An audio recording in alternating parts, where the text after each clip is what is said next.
Today, we'll be learning how to test an electronic circuit and identify the voltage source. Let's get started.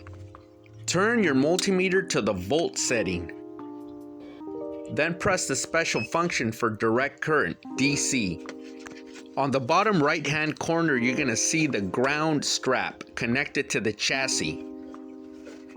I'll be plugging my alligator clip to this chassis ground, which is connected to the negative test lead. Make sure your car is off and your headlights are off before disconnecting this taillight connector.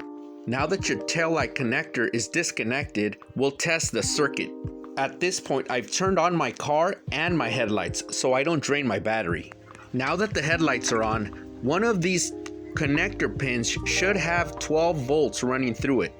I'm going to test each pin one by one until I find that 12 volts coming through, which would be the hot wire.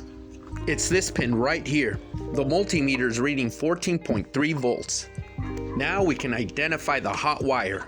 It's this gray one right here. If you ran this voltage test with your headlights on and you don't receive any voltage coming through, you may have a burnt fuse or some kind of break or resistance in the wire from the taillight all the way to the computer.